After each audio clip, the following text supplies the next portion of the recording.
Hello everyone, and a very warm welcome to this video. I'm Bernard Genge, owner of the Old Spanish Mill and also a really keen runner myself. And on this short video, I'm going to introduce you to the range of technical workshops that we can provide to support our running boot camps, but also they can be included on our running holidays as well. If you've seen the other video, I stressed on that many times that we are really flexible, so we can accommodate your needs. In summary, we've got 5 technical workshops that we've designed. The use of poles, GPS, as runners, respect for the environment, technical gear, and nutrition. So let's just dive in and give you a bit of a flavor of what's on each one. Let's start with running poles. So first of all, why would we consider poles? So just a little bit of the science behind why we might want to consider using running poles and learning how to use them. Now, when we're descending, it feels aerobically easy, but each step triggers muscle-damaging eccentric contractions in the quadriceps and lower legs, as they are elongating under tension as they work to control our speed. Now, what that does is it creates micro tears in each fiber, which stimulates muscle growth, but leaves us fatigued and sore. That's one reason when we do races with long downhill stretches can feel such hard work. Now, even if you're not training for a hilly race, you can benefit from incorporating regular downhill running into your routine.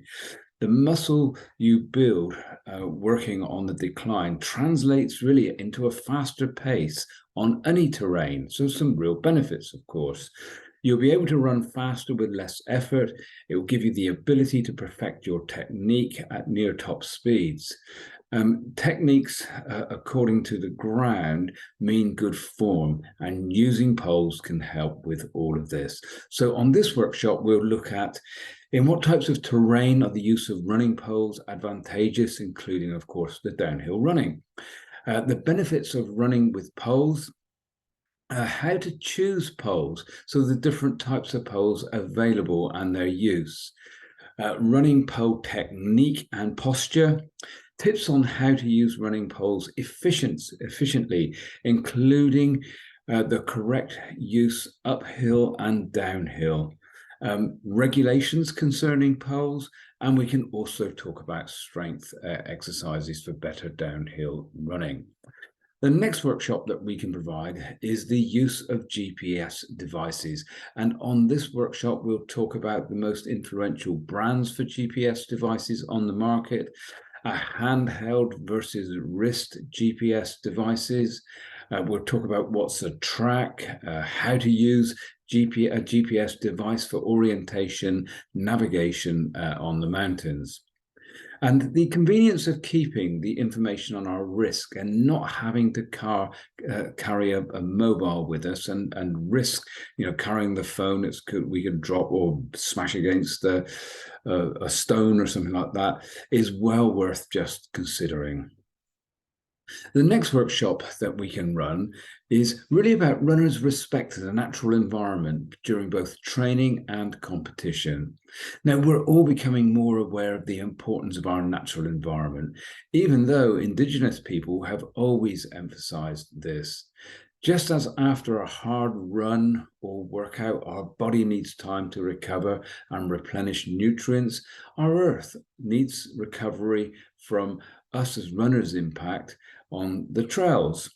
So our bodies perform best when we aren't impaired by toxins and unhealthy habits, and likewise the earth functions best when not impaired by pollution of the air, water, and land that we use every day. So in this workshop, we'll talk about the importance of respect to the natural environment.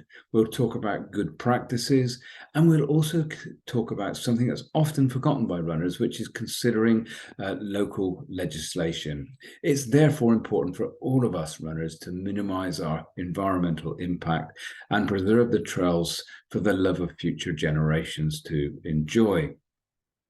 The next workshop I'll talk about is technical gear for trail running. Now, when I first started running many, many years ago, there really wasn't much choice.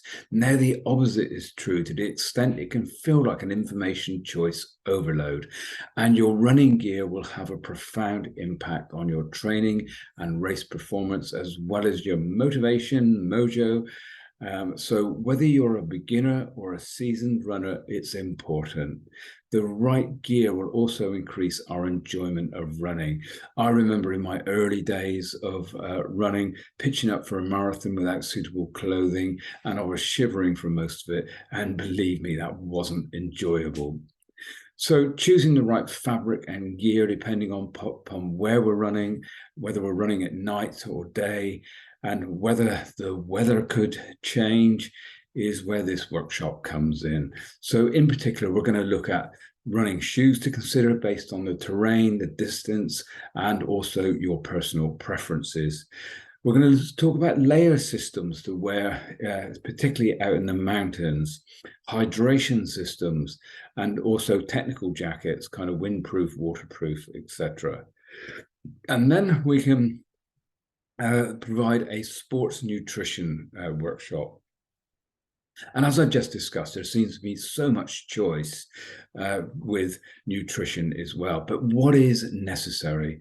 Well, in my town, the previous era of runners didn't take any supplements as they were not really available.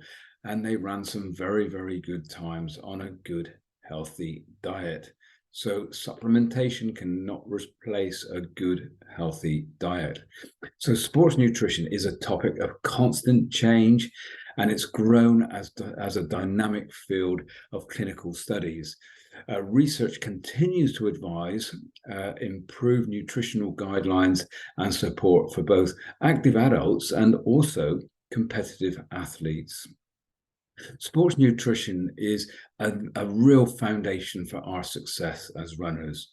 It is a well-designed nutrition plan that allows us to perform at our very best. So good nutrition is all about supplying the right type, the right food type, giving us the right amount of energy, the nutrients and fluids to keep our body well hydrated and functioning at peak levels. A sports nutrition diet may vary day to day depending upon our specific energy demands. Therefore, it's unique to each and every one of us and should be planned according to our goals, which could include gaining lean mass, improving body composition, or even enhancing our performance, of course. So sport-specific scenarios require different nutrition programs with the right food type, calorie intake, nutrient timing, fluids, and supplementation important for each of us. So we do advise before coming on this workshop, just consider what your goals are over the next year or so you'll get the very best from this particular workshop, which will include everyday nutrition for endurance sports practice, nutrition and hydration during training, race nutrition, and that's before, during, and after. And in addition to this workshop, if you can find the time, this is a really well recommended. See if you can watch the documentary, The Game Changers and What the Health on Netflix or Amazon, I'm not sure which now, but they're really well worth watching. So if you can think of anything else that we've omitted that as runners that you feel would be really beneficial as a technical workshop, please email me at bernard.genge, that's BERNARD, .genge, GENGE, at gmail.com. And please visit the website, which is www.odespanishmill.com. So that's www.odespanishmill.com, where there's lots of information about the accommodation, about the running camps and running holidays that we can provide. I hope you found this brief little introduction interesting, and I look forward to meeting you at some stage, hopefully in sunny Spain. Thanks for listening. Thank you.